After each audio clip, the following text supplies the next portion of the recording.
the loan officer slid the folder across the table and asked me to confirm my co-owner's information before we proceeded.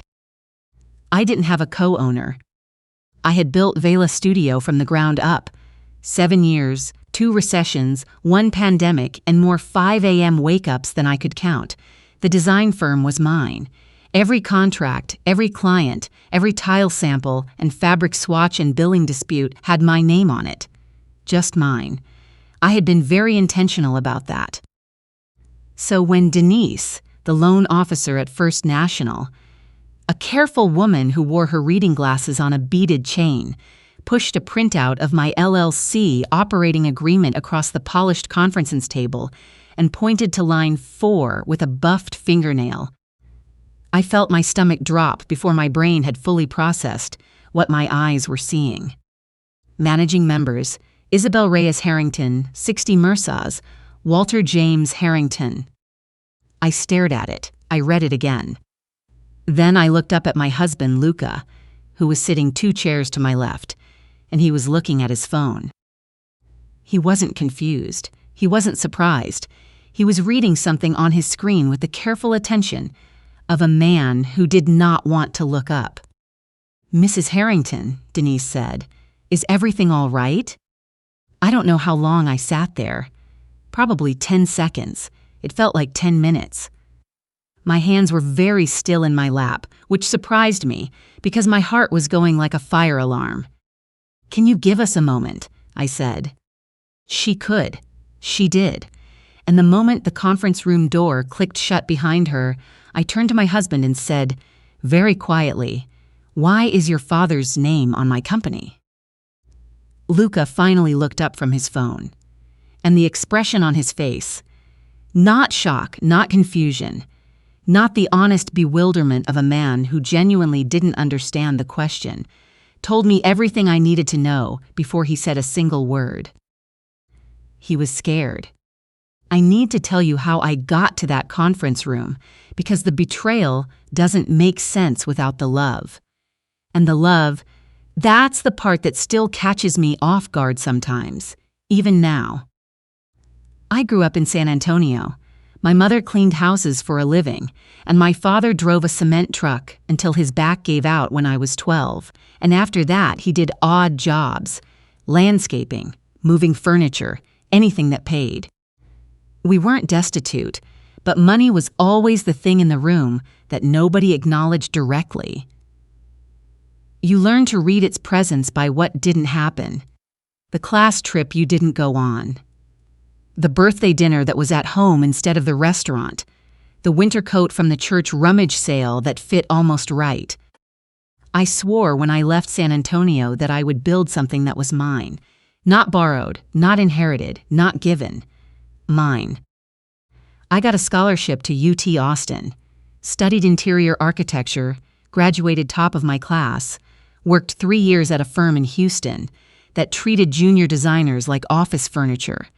Interchangeable, replaceable, never quite right for the space. So I quit. I was 26 years old with $8,000 in savings and an idea, and I moved back to Austin and started Veila Studio out of a 1-bedroom apartment on East Cesar Chavez. The first year was brutal. I was the designer, the project manager, the accountant, the person who drove to the tile warehouse at 7 in the morning because the contractor needed samples by 8. I ate a lot of peanut butter. I said yes to every project, including a few I should have said no to. But by year 3, I had 4 employees. By year 5, Veila Studio had a reputation in Austin for high-end residential and boutique commercial design. We did a restaurant in South Congress that got written up in Texas Monthly. We did a hotel lobby in the Domain that hospitality people still talk about. By the time I was 31, the firm was billing $2.5 million a year, and I had signed a lease on a proper studio space in East Austin. Exposed brick, high ceilings, big windows, the kind of place I used to walk past and think, someday. That's when I met Luca. He was at a fundraiser for the Austin Parks Foundation. A friend had dragged me, because I never went anywhere anymore. too absorbed in the business to remember there was a world outside of it. Luca was standing near the bar with a group of people, telling a story that made everyone around him laugh. He was tall, dark-haired, with the kind of easy confidence that some people are just born with, the confidence that comes from never having had to fight very hard for anything. He worked in commercial lending at a mid-size bank. Not a big mover, not closing enormous deals, but comfortable. He drove a nice truck, dressed well, had opinions about wine and hiking trails, and the best breakfast tacos in the city. Our first date was at Uchi. He asked about Veila studio with what seemed like genuine curiosity, leaned forward while I talked, asked follow-up questions that proved he'd actually listened. I was used to men either getting weird and competitive when I told them what I'd built, or defaulting to vague encouragement that felt like a pat on the head. Luca just said, "You started that from scratch at 26? I genuinely respect that." We were engaged inside of a year. It felt fast but also inevitable, the way some things do when you're in love and 31 and tired of eating dinner alone. I met my father-in-law early. Walter Harrington was 68, a retired CPA who'd had his own accounting practice for 30 years before selling it and moving to Lakeway, the lake community west of Austin, where the houses have boat docks and the HOA enforces the landscaping. He was trim, precise, the kind of man who wears khaki slacks on a Saturday because casual is a mindset he has opinions about. He had a handshake that was too firm in the way that men who need to establish things use handshakes. "Luca tells me you run your own firm," he said the first dinner at his house, interior design. "Yes," I said. "We just crossed $2.5 million in annual revenue." "Interior design," he said again, like he hadn't heard the second part. "That's a tough market, lots of competition." "We do well," I said. "I'm sure you do." He smiled at me over his wine glass. "I spent 30 years in accounting. Small business is harder than people think. Cash flow problems, liability exposure. You'd be surprised how many good ideas fail because of back office problems." He said it pleasantly, informatively, the way someone offers an umbrella before it rains. "I have a good accountant," I told him. "Of course," he said. "Of course you do." My husband touched my knee under the table. Later, in the car, he said his dad was just passionate about business. He loves to help. That's just how he is. I filed it away. You do that when you're in love. The small things that snag a little, you smooth them down and put them in a drawer and don't look at them again, because the big picture is so good and you don't want to be the person who makes trouble over nothing. We got married at a venue on Lake Travis. My mother cried. My father-in-law gave a toast that was technically about me and Luca, but was mostly about the Harrington family and what a good man his son was. I chose not to care. I was happy. The first 2 years of marriage were genuinely good. My husband was warm, funny, attentive. He made Saturday morning pancakes and remembered the names of my clients and asked about projects like he actually cared. I was the primary earner. He made around $90,000 at the bank, comfortable but not significant compared to what Veila was doing, but it never felt like a problem. He seemed proud of me. He'd introduce me at parties and say, "She built it from nothing," with this smile that looked real. My father-in-law was the thing that never quite settled. He offered to look over my books about 4 months after the wedding. Casually, over Sunday dinner. "I noticed your accountant uses a cash basis method. For a firm your size, accrual is almost always better. Tax advantages. Cleaner picture for lenders if you ever want to expand. Let me just take a look." I said I'd mention it to my accountant. 3 months later, he offered again. This time my husband brought it up. "Dad really is brilliant with this stuff. He's not trying to step on your toes. He just sees things." I said I'd think about it. The third time, it was framed differently. My accountant at the time, a solid woman I'd worked with for 4 years, had just retired. I was between replacements, still interviewing candidates, and my father-in-law said he'd be happy to handle quarterly bookkeeping on a temporary basis. Just until I found someone permanent. He was retired. He had the time. I said yes. That was the first thing. Looking back, it's obvious. At the time, it felt like family helping family. Over the next 18 months, my father-in-law embedded himself into the financial infrastructure of Veila Studio with the patience of someone who had planned this for a long time. He set up the new accounting software, migrated historical records, liaised with our business bank. He drafted revised vendor contracts. He suggested I create a formal operating agreement. In case you ever want to bring in a partner or investor, you need proper documentation, and offered to handle the state filing himself. I signed where he told me to sign. He was a retired CPA with 30 years of experience. He was my husband's father. I was drowning in a hospitality expansion contract that was the biggest project Veila had ever taken on. I let the back office run on autopilot and focused on the work. That was the second thing. The expansion contract closed in early winter. I was finally coming up for air, finally had headspace for things other than tile specifications and contractor timelines, and I decided to refinance the studio space. The building owner had offered me a chance to buy the property outright. It would be a significant move, stabilizing for the firm, the kind of thing that made business sense. I'd been setting aside capital for 2 years for exactly this opportunity. I made an appointment with First National, prepared my financials, pulled together 3 years of returns. My husband wanted to come. "It's a big deal," he said. "I want to be there for it." I thought it was sweet. It was not sweet. "Luca," I said again, "why is your father's name on my operating agreement?" "Is." His voice was careful, rehearsed sounding. "This is not what it looks like." "Tell me what it looks like to you then." "Because what it looks like to me is that someone filed an amendment to my LLC documents adding your father as a 40% managing member without my knowledge. It's an asset protection strategy." Dad explained it. "If firm ownership is distributed among family members, there's a liability firewall. If a client ever sued you, they couldn't reach your personal assets as easily.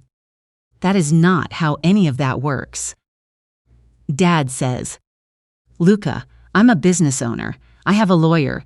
A 40% stake in my firm is not a liability firewall. It's ownership. Your father would own 40% of Veila Studio." He opened his mouth, closed it, ran one hand through his hair, that ruffled gesture I used to find endearing, the boyish, stalling move. "We can adjust the percentage," he said. "That's just a number." I looked at him for a long moment. The afternoon light was coming through the conference room blinds and cutting stripes across the table between us. "When was this filed?" I said. "I don't know exactly." "Yes, you do." He didn't answer, which was an answer. I stood up, gathered my folder, told Denise we needed to postpone. She looked between me and my husband with the professional neutrality of someone who has seen many different kinds of difficult conversations in this room. I drove home alone. That night I called my best friend, Jade, who I've known since freshman year at UT. She's a family law attorney in Austin, sharp as a box cutter and not interested in softening things. "He forged your signature," she said, after I'd walked her through it. Either forged, or my father-in-law filed it using something I signed without knowing what I was signing. He prepared a lot of documents that year. I trusted him. A short silence. "Okay," she said, "don't confront either of them again. Not tonight, not tomorrow. I'm going to call someone." "Jade." "Isabel, listen. This is not a family dispute about paperwork. What is Veila worth right now if someone put a number on it? I had done a rough valuation 18 months ago for an investor conversation that never went anywhere. Around $6 million, maybe more now. Another silence, longer this time. So 40% is $2.4 million. I sat down on the kitchen floor. I don't know why the floor. I just needed to be closer to the ground. Call me tomorrow, Jade said. I'm going to get you someone who specializes in exactly this. The someone Jade got me was a forensic accountant named Anita Crow, who worked out of an office in North Austin and had consulted on several federal fraud cases. She was 50-something, unhurried, with the steady demeanor of someone who has seen worse than whatever you're about to show her. I brought her 3 years of Veila's financial records. My father-in-law had migrated everything to the new accounting software, so I also brought export files, and the original pre-Walter records I'd kept backed up on an external hard drive, a habit from the apartment days that I'd never bothered to drop. I told my husband I had a client lunch. He kissed my cheek and said to have fun. He had started being very attentive in the days since the bank meeting. Warm, apologetic, adjacent, without quite apologizing for anything specific. The early version of himself, the one I'd married. Anita asked me to come back in 48 hours. I came back in 48 hours.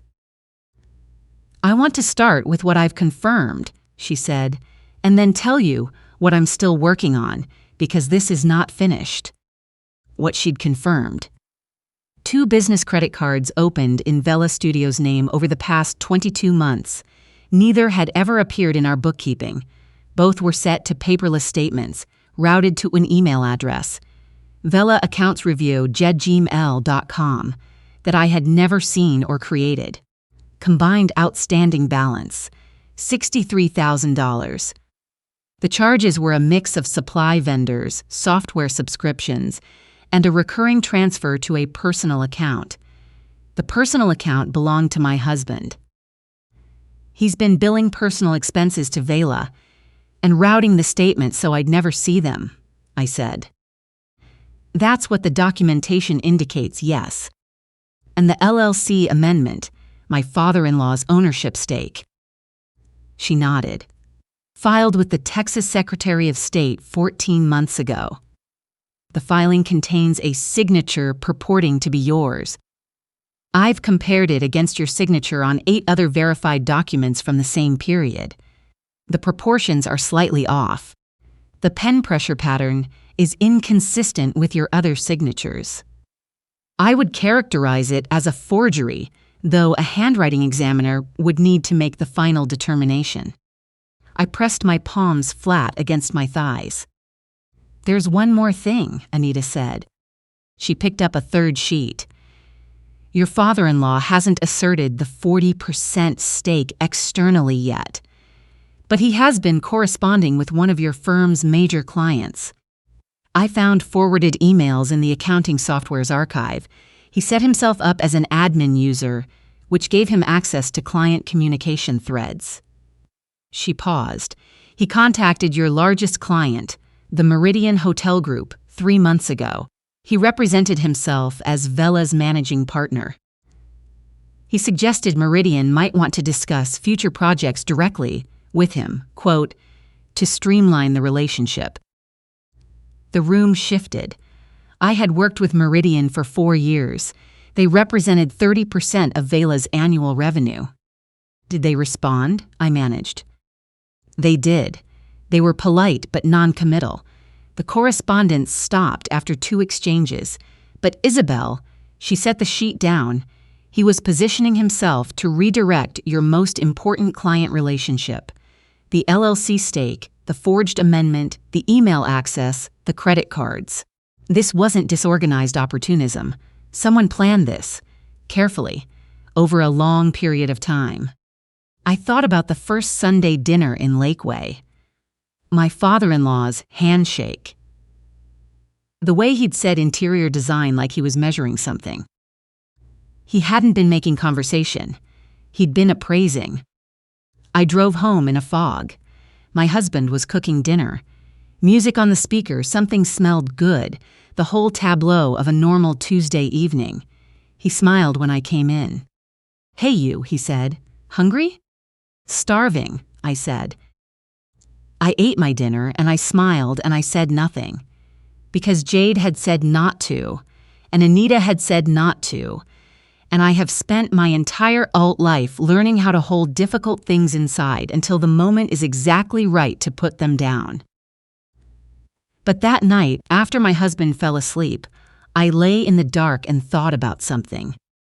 3 weeks before the bank meeting, 3 weeks before I'd seen my father-in-law's name on my LLC documents, my husband had asked me, casually, over breakfast, whether I'd ever considered bringing in a silent partner for Veila. "Just to hedge your risk," he'd said. "You carry everything alone. What if something went wrong?" I'd said I wasn't interested. I liked owning my firm completely. I'd said it lightly. The way you say things you assume are obvious. He'd nodded and moved on, and we'd talked about something else. I thought about that conversation in the dark and felt the kind of sick that isn't nausea. It's recognition. The next day, I called Jade back. She connected me with a divorce attorney named Alicia Vance, who had been handling complex asset divorces in Austin for 20 years and whose reputation in legal circles was the kind people describe as aggressive and clients describe as thorough. Alicia listened to everything and then asked, "Do you have any reason to believe your father-in-law might confront you directly? Try to pressure you before you've had time to get everything in order." I thought about his handshake, his certainty.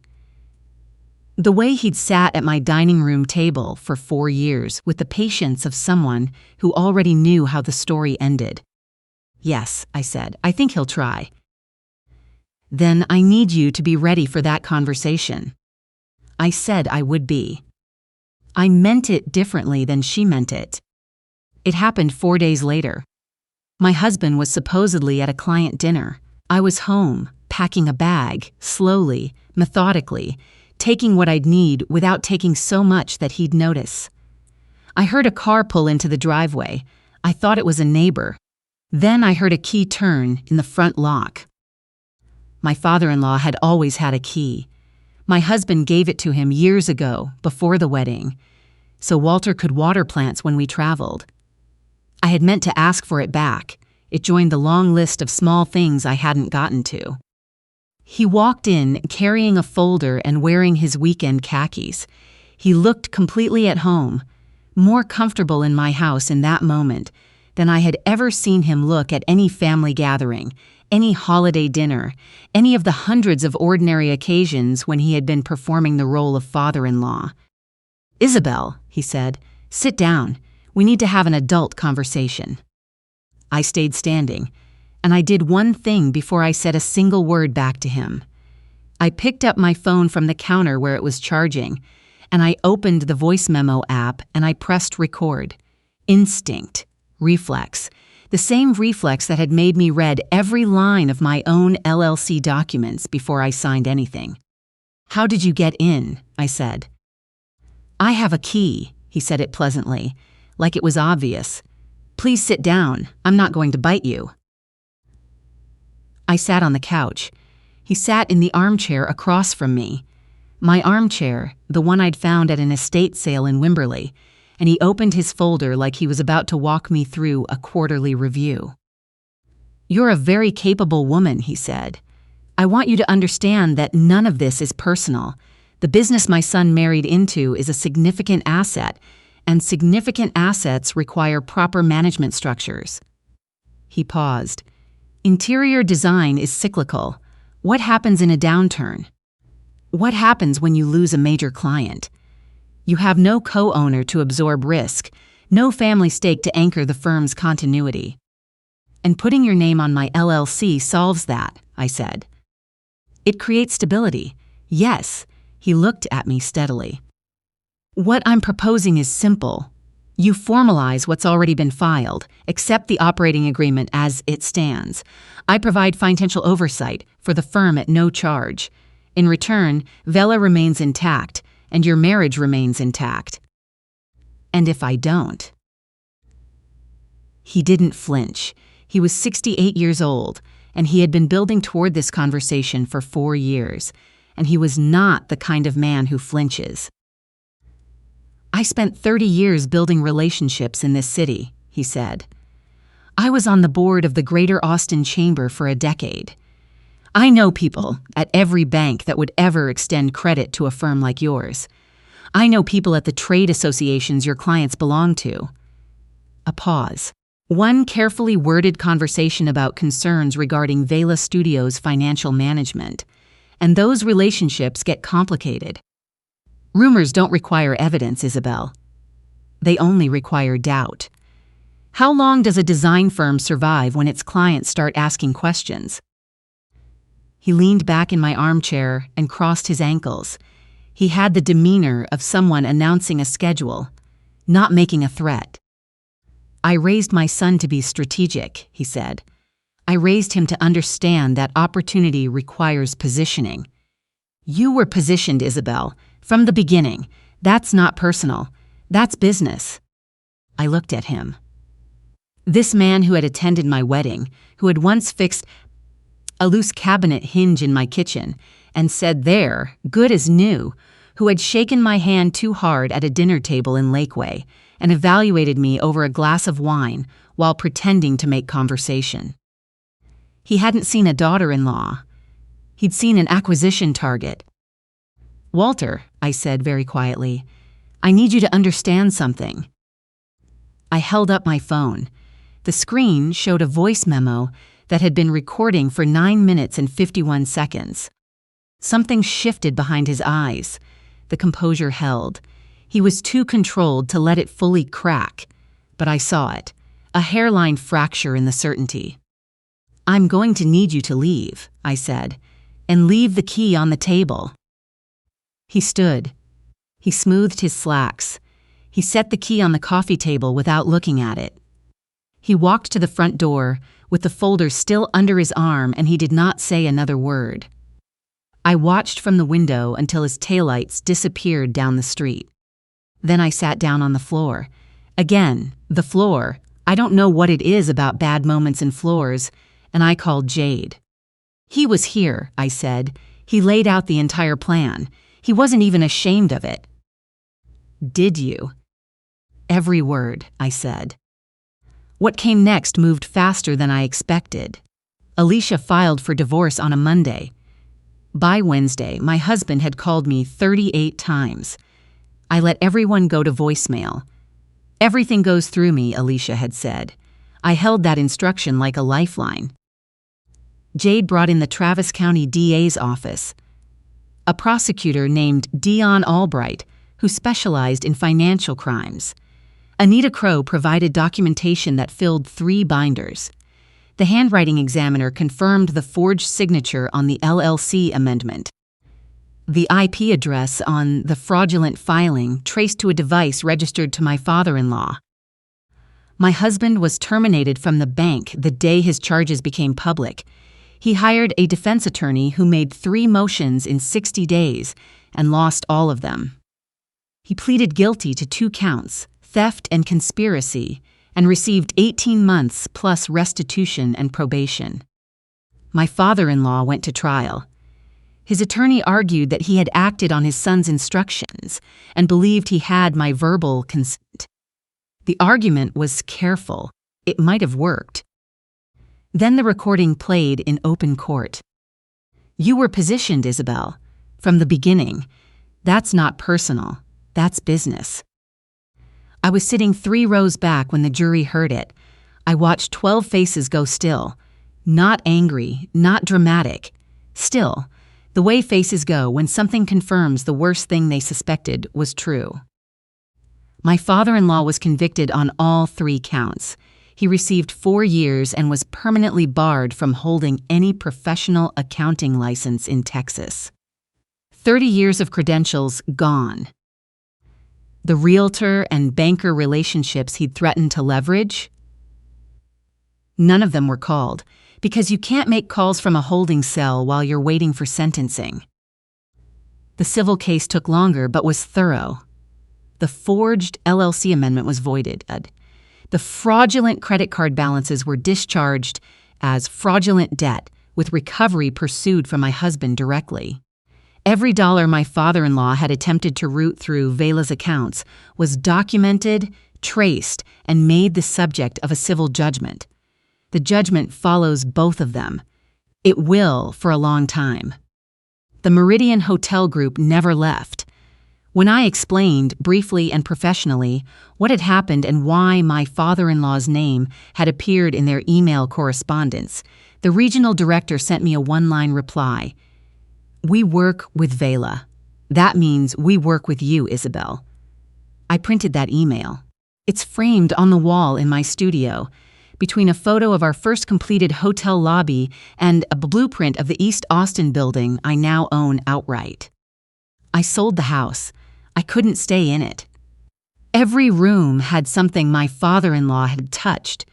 The kitchen cabinets he'd helped rehang. The back porch where he'd stood at every holiday with his wine glass and his assessments. The armchair he'd sat in the night he thought he'd won. I bought a place in Bolden Creek. Small, bright mine. I refinanced the studio building 6 months after the divorce was final. The deed has one name on it. The LLC has one managing member. I hired a new accountant, someone Anita recommended, and I have a standing quarterly call with my business attorney to review every document before I touch a pen. My mother comes to visit from San Antonio twice a year. She brings tamales and she cries a little and calls me the strongest woman she knows. And I tell her she's biased. She says that's true but also correct.